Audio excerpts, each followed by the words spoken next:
국립암센터 보고에 의하면 한국인이 가장 많이 걸리는 10대 암 중에 가장 치료가 어렵고 힘이 든 암이 췌장암이다. 그렇게 보고가 된 적이 있습니다. 췌장암이 고치기도 힘들지만 발견하기도 힘들다. 그게 특징이죠. 왜냐하면 췌장은 복부 깊숙한 뒤편에 있습니다. 그리고 다른 장기들에게 이렇게 둘러싸여 있기 때문에 무엇이 췌장인지 잘 확인할 수도 없고 찾을 수도 잘 없습니다. 초기 증상이 또한 없어서 조기 진단이 어려운 것이 췌장의 병이 된 것이다.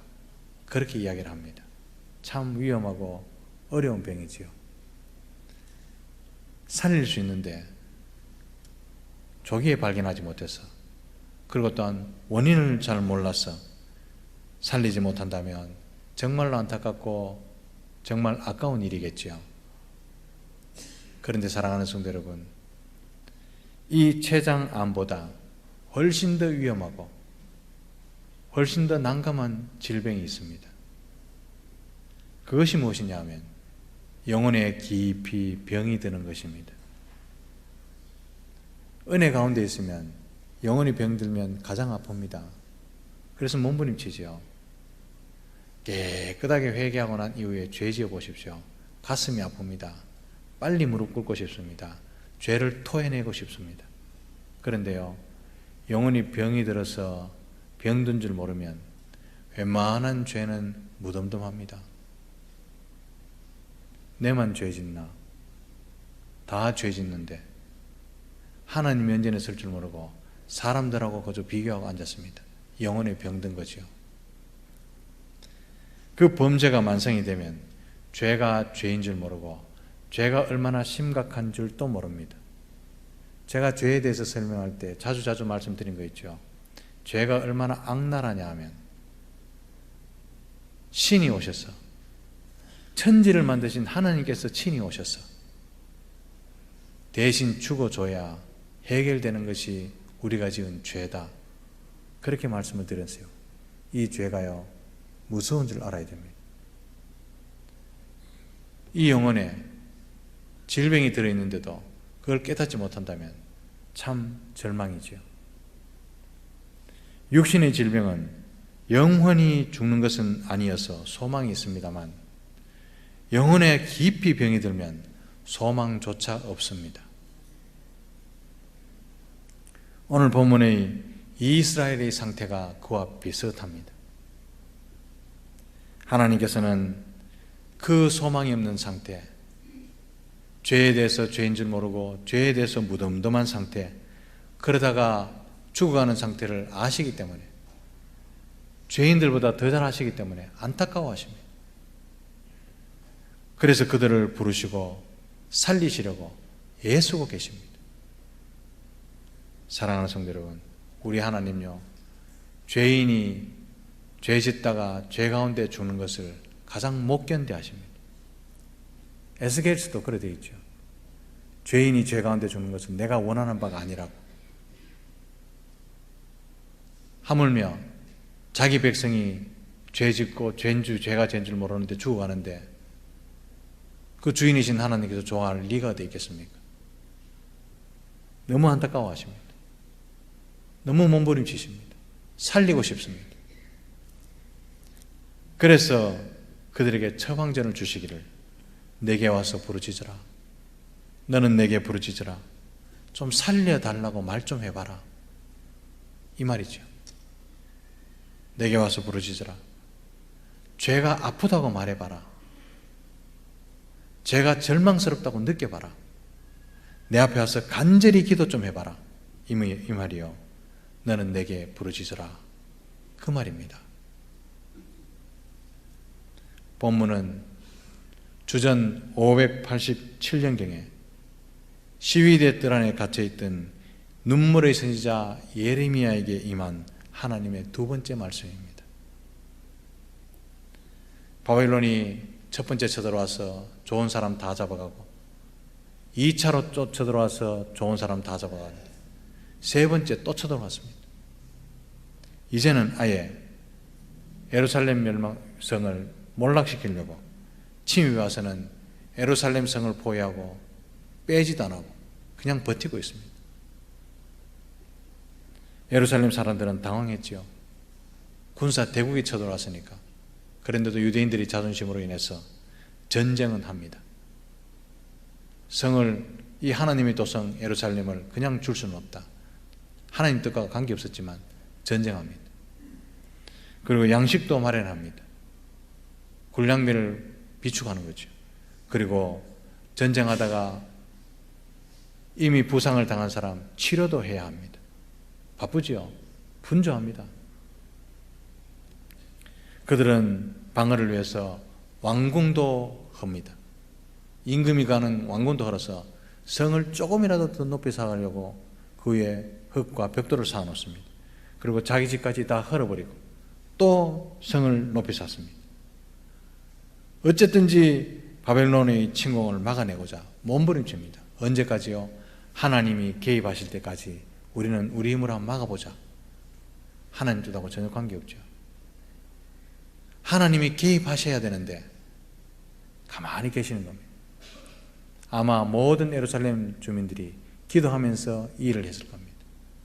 전쟁을 하고 성을 보수하고 군량미를 비축하고 부상자를 치료하고 시체는 치워가면서 하나님 언제 개입하실 겁니까? 하나님 언제 개입하실 겁니다. 그때까지 우리가 버틸 수 있을런지 모르겠습니다. 그런데 하나님은요 다 보고 계십니다. 그리고 이렇게 분주하고 정신이 없는 유다 백성들에게 하시는 말씀이 그거 다 헛된 일이니까 멈춰라. 왕궁 헐고 벽돌 쌓고 너희 집 헐고 돌 쌓고 군량민을 비축하고 시체를 치우며 부상병을 치료하는 것 다 멈추고 일단 내 앞에 나와서 부르짖어 봐라. 살려달라고 말해봐라. 그게 우선적인 일이다. 그렇게 말씀하신 것이 본문의 이야기입니다. 사람들은요 이 말이 귀에 안 들어옵니다.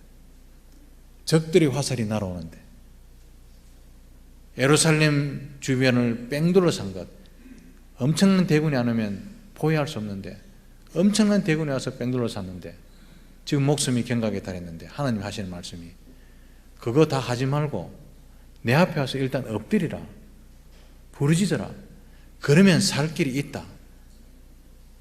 하나님의 음성 분명히 들렸는데 백성들은 믿기를 거부합니다. 유다 백성들은 그 말씀 도저히 이해가 안 되고 믿을 수도 없고 그래서 청종하지 않습니다. 하나님 음성이 선포됐는데도 자기 고집대로 계속 전쟁합니다. 계속 군량비를 비추고 성 안에 있는 모든 가옥들을 허물어서 성을 쌓고 그러다가 성은 시체로 점점 채워져 가고 이제는 성 안에는요 시체를 묻을 것도 없습니다. 하나님 답답해 하십니다. 내가 살 길을 가르쳐 주겠다고. 내가 살 길을 가르쳐 주겠다고. 너는 내게 부르짖으라. 그러면서 설득하시기를 일을 행하시는 여호와, 그것을 만들며 성취하시는 여호와, 나 여호와께는 살 길이 있다. 분명히 살 길이 있다고 그렇게 부르짖어 백성들을 설득하십니다. 사랑하는 성도 여러분, 사람들이요 궁지에 몰렸을 때, 막다른 골목에 몰렸을 때 극단적인 선택을 하는 이유는 다른 방법이 없다고 생각하기 때문에 그런 거죠. 그러나 그리스도인은요 극단적인 상황에 몰렸어도 하시는 말씀이 너는 내게 부르짖으라. 이 일을 행하시는 여호와, 그것을 만들어 성취하시는 여호와, 그 여호와께는 다른 길이 있다. 이 말씀 명심하시기를 주님의 이름으로 축복합니다. 백성들이요 그거 들었으면 죽지 않고 구원받을 길이 있었습니다. 하나님은 그걸 그들에게 보여주시기 위해서 그걸 이렇게 말씀하시기를 부르짖으라. 아프다고 좀 말해봐라. 이미 많은 선지자들이 이런 하나님의 진단을 가르쳐 주려고 몸부림쳤습니다. 그런데 유다 백성들은요 그 말 듣기 싫었습니다. 우리에게 그 말 하지 마라. 은혜 안 된다. 전쟁에 그런 말 하지 마라. 청종하기를 거부했죠. 그러나 하나님 메시지는 똑같습니다. 예레미야 선지자도 와서 똑같은 말 합니다. 그러니까 예레미야 선지자의 말도 듣기 싫어서 지금 시위대 감옥에 가둬봅니다. 하나님은 백성들에게 살기를 원한다면 너는 내게 부르짖으라. 내가 네게 응답하겠고 네가 알지 못하는 크고 비밀한 일을 네게 보이리라. 백성들을 설득하시는 하나님의 안타까움. 이게 오늘 본문의 내용이죠. 사랑하는 성도 여러분, 상황이 암울할수록, 더 이상 소망이 없을수록 성도가 해야 할 일은 오직 하나, 기도밖에 없는 줄 믿으시기를 바랍니다. 문제를 보고 낙심하거나 어려움을 보고 포기하지 말고 오직 부르짖어 기도할 때 우리에게는 살 길이 열린다는 사실을 기억하시기를 바랍니다. 그것이 성도의 유일한 살 길이고 유일하게 해결함 받을 길입니다. 사랑하는 성도 여러분, 암울한 현실 가운데에서도 하나님 앞에 부르짖어 기도하는 것만은 포기해서는 안 된다는 사실을 명심하시기를 주님의 이름으로 부탁드립니다. 다 안 되고 암울한 현실이고 모든 것이 안 돼서 포기할 일이 있다 하더라도 기도하는 일만은 포기해서는 안 된다는 겁니다. 하나님께서는 자녀들이 부르짖어 기도하는 것을 한 번도 잊으신 적이 없습니다. 오늘날도 마찬가지입니다. 문제없는 세대가 있었습니까? 문제없는 시대가 있었습니까? 한 번도 없었습니다. 개인에게 문제가 주어지고 가정에 문제가 주어지고 공동체에 항상 문제가 주어졌습니다. 그런 어려움이 있을 때 성도가 해야 될 한 가지 일은 기도밖에 없습니다. 그것이 살 길이고 그것이 나아갈 길이죠. 하나님께서 너는 내게 부르짖으라 라고 말씀하실 때 그 이유가 무엇이냐면 너는 내게 부르짖으라, 다른 사람 말고 하나님께 집중하라는 뜻입니다. 우리가 기도할 때요, 하나님께 집중 잘 못합니다. 하나님 그거 잘 하시기 때문에 너는 다른 것 말고 내게 부르짖으라. 우리 기도할 때 기도하면요 갑자기 나쁜 머리가 IQ가 200이 돼보죠. 주님 하고 나면요 잊어버렸던 일 다 떠오르고 기도하기 시작하면 잊어버렸던 전화번호도 다 떠오릅니다. 영적 전쟁이죠. 그래서 그래 생각하지 말고 하나님께 집중해야 된다. 하나님께만 매달리고 하나님께만 구하라. 이 말씀이 너는 내게 부르짖으라 그 말씀이죠. 살아계신 하나님께 드린 기도는 반드시 응답이 있는 줄 믿으시기를 바랍니다. 그리고 하나님께서 응답하시면 어떤 구렁에 있다 하더라도 그 문제가 해결될 줄로 믿습니다. 오늘날 기도가 부족하기 때문에 믿음을 찾아볼 수 없는 세대가 되었고 기도원이 텅텅 비기 때문에 믿음이 흔들리는 세대가 되었고 주저하는 세대가 되었고 결국은 포기해버리고 낙심하는 세대가 바로 오늘 이 세대가 되어버렸습니다. 하나님께서 영안으로 보시면 우리 공동체 안에도 시체가 얼마나 많은지 모르겠습니다. 사랑하는 성도 여러분, 교회의 2000년 역사를 돌아보면 하나님은 언제나 기도를 통해서 역사하셨습니다. 많이 기도할 때는 많은 응답과 풍성한 은혜를 주셨고 기도가 길면 길수록 은혜의 역사도 길어졌습니다. 그러나 반대로 적은 기도에는 은혜가 말라 들어갔고 기도가 짧으면 짧을수록 시험은 길어졌습니다. 이게 2000년 교회의 역사입니다. 하나님은 어제나 오늘이나 동일하신데도 은혜가 넘쳤던 세대가 있었는가 하면 분쟁의 세대도 있었습니다. 그 차이는 하나님 앞에 기도하는 세대였는가 거기에서 결정이 났습니다. 하나님은 모든 세대에 걸쳐서 기도하는 자를 통해서 일하시고 지금도 기도하는 자를 통해서 역사를 이루어 주실 줄로 믿습니다. 너는 내게 부르짖으라. 내게 와서 아프다고 좀 말해봐라. 이 말씀은요 기도의 대상을 하나님만으로 고정하라는 중요한 의미가 있습니다. 이스라엘 백성들이 인간적인 힘으로 예루살렘의 멸망을 막아보겠다고 열심을 내고 아끼지 않고 목숨을 아끼지 않고 집을 아끼지 않고 다 무너뜨려도 하나님의 뜻을 구하지 않을 때는 무용지물이었습니다. 사랑하는 성도 여러분, 답은 하나입니다. 오직 하나님을 향해서 부르짖을 때 하나님께서는 그 얼굴을 우리에게 향하시며 하나님께서 그 얼굴을 우리에게 향하실 때 어둠이 물러가고 고난의 바람이 지나가게 될 줄로 믿습니다. 사랑하는 성도 여러분, 오늘 이 한 시간에 하나님께서 말씀하시는 음성, 너는 내게 부르짖으라 내가 네게 응답하겠고, 이 말씀을 어떤 때라도 떠올리시기를 주님의 이름으로 축복합니다. 특히 우리가 연약해서 실패하고 우리가 나약해서 실수를 할 때 이 말씀 떠올리시면서 좌절하지 마시고, 하나님께만 나가기만 하면 해답이 있는데, 하나님께 무릎 꿇기만 하면 하나님께서 긍휼을 베푸시고 은혜 기도를 들어주신다는 이 사실을 기억하시기를 주님의 이름으로 축복합니다. 시편 86편 7절 말씀에 다윗이 이렇게 고백합니다. 나의 환난 날에 내가 주께 부르짖으리니 주께서 내게 응답하시리이다. 기도 많이 해본 사람이 하는 이야기입니다. 내가 환난 날에 다른 거 안 하고 주께 부르짖는답니다. 전화통 대고 호소하고 힘 있는 사람 찾아다니고 이게 아니고요. 내가 극심한 환난 날에 부르짖는다. 그냥 나오죠, 답이. 왜냐하면 하나님께서 응답하신 일이 한두 번이 아니었기 때문에 그렇습니다. 기도의 사람 다윗은 환난 당할 때마다 기도했고, 기도로 승리했던 기도의 체험자고 기도에 승리했던 증인이죠. 통상 어려움을 당하면 사람들이 정신이 없습니다. 당황되죠.